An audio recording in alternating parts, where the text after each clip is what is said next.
Olá, o crime de corrupção no Brasil é um verdadeiro labirinto jurídico, não é mesmo? Nessa nossa análise, a gente vai decifrar como a doutrina e os nossos tribunais superiores, o STJ e o STF, vêm interpretando um dos delitos mais complexos e de maior impacto para a administração pública. Vamos mergulhar fundo e ir muito além do que simplesmente está escrito no Código Penal. E, para começar, que tal um paradoxo? Uma daquelas situações que realmente desafiam a lógica e, claro, os tribunais. Pensem no seguinte cenário: um funcionário público é condenado por ter recebido uma vantagem indevida. Só que, do outro lado, a pessoa que pagou a propina é absolvida. Como assim? Como é que isso pode acontecer? É justamente essa pergunta que vai guiar toda a nossa discussão de hoje. Bom, para a gente desvendar esse quebra-cabeça, vamos seguir um caminho bem lógico. A gente parte desse paradoxo inicial. Depois, vamos entender os conceitos fundamentais e a autonomia desses crimes. Em seguida, a gente mergulha de cabeça no polêmico ato de ofício. Dali, avançamos para o conceito de mercancia da função pública, analisamos formas mais complexas de corrupção e, por fim, a gente chega no pacto de injusto, que é o princípio que amarra tudo isso. Muito bem, vamos começar a organizar as ideias. Para entender aquele paradoxo, primeiro a gente precisa alinhar os conceitos básicos. São as fundações, as ferramentas jurídicas essenciais, sobre as quais todo o debate complexo da corrupção é construído. A chave de toda controvérsia, de todo esse debate, está bem aqui, ó, na letra da lei. É um detalhe, mas um detalhe com uma força tremenda. De um lado, na corrupção passiva, o artigo 317 fala em receber vantagem em razão dela, ou seja, em razão da função. Do outro lado, na ativa, o 333 fala em oferecer vantagem para determinar a prática de um ato de ofício. Percebem a diferença? Em razão da função versus ato de ofício. Isso não é só um jogo de palavras, foi uma escolha consciente do legislador. E é essa escolha que abre a porteira para toda a discussão. E aqui está a primeira peça do quebra-cabeça. Normalmente, no direito penal, a gente tem a teoria monista, né? Se duas pessoas cometem um crime juntas, em regra, as duas respondem pela mesma coisa. Mas a corrupção é uma exceção.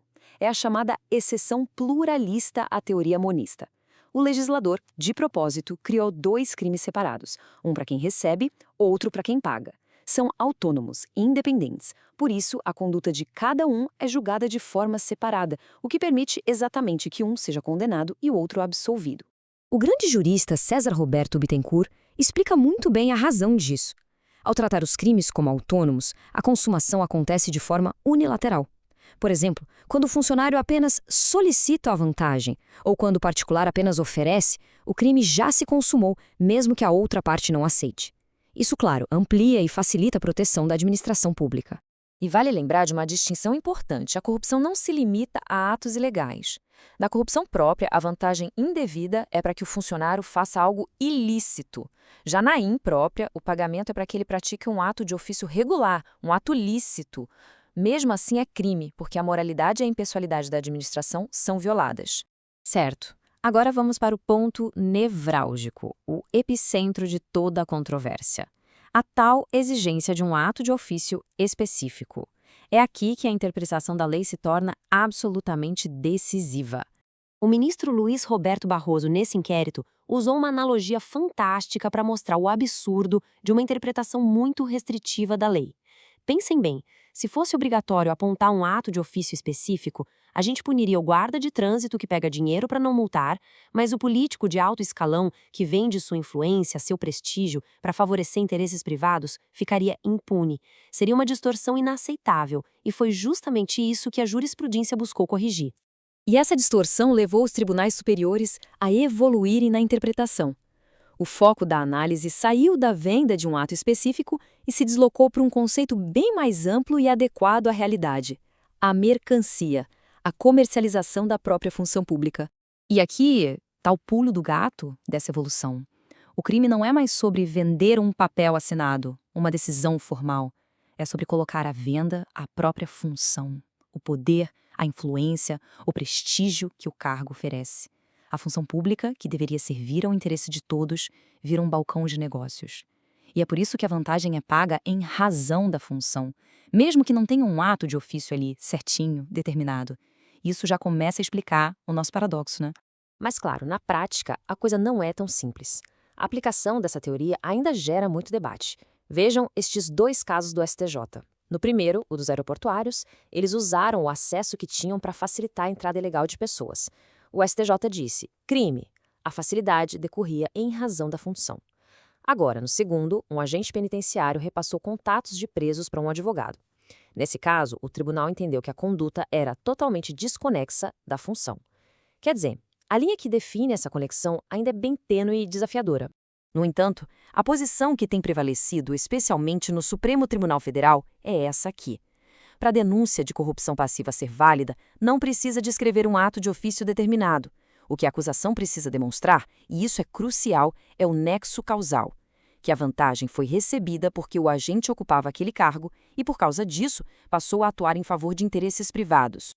Bom, agora vamos avançar para formas ainda mais sofisticadas de corrupção que desafiam bastante a aplicação da lei no dia a dia. Vamos pensar na chamada corrupção subsequente. Imagine, não existe acordo prévio, o funcionário vai lá, pratica o ato de ofício dele e só depois, de surpresa, ele recebe uma recompensa. A grande pergunta aqui é, nesse cenário, os dois, quem pagou e quem recebeu, cometeram um crime? A resposta, de novo, está na letra da lei. Para a corrupção passiva, sim, o funcionário que recebe a vantagem comete o crime, porque ele está comercializando a função dele, ainda que a posteriori. Mas, para o particular que paga, a conduta é atípica, ou seja, não é crime. Por quê? Porque o artigo 333 exige que a oferta seja para determinar o ato, uma ação futura. Se o pagamento é feito porque algo já foi realizado, sem o ajuste prévio, falta esse elemento do tipo penal. Em grandes esquemas, como os que vimos em grandes operações, o STG é que identificou uma figura muito interessante, a corrupção relacional. Aqui a gente não está falando de um ato isolado de corrupção. Estamos falando de um sistema, de uma relação estável e duradoura entre corruptos e corruptores, com regras próprias para garantir ganhos contínuos para todos os envolvidos. E a consequência jurídica disso é importantíssima para a aplicação da pena. Se existe uma única promessa de vantagem lá no início, mesmo que os pagamentos sejam feitos em várias parcelas ao longo de meses ou anos, os tribunais entendem que houve um crime único. Os pagamentos seguintes são considerados apenas o exaurimento do crime original. Isso impede a aplicação da regra da continuidade delitiva, que poderia aumentar a pena de forma significativa. E assim, a gente chega ao ponto que amarra toda essa discussão, que nos oferece a visão mais atual e coesa sobre o tema da corrupção. Em resumo, chegamos ao coração da interpretação moderna. O foco se deslocou completamente. O que realmente importa não é a busca por um ato de ofício específico e determinado. O que importa é a existência de um pacto de injusto.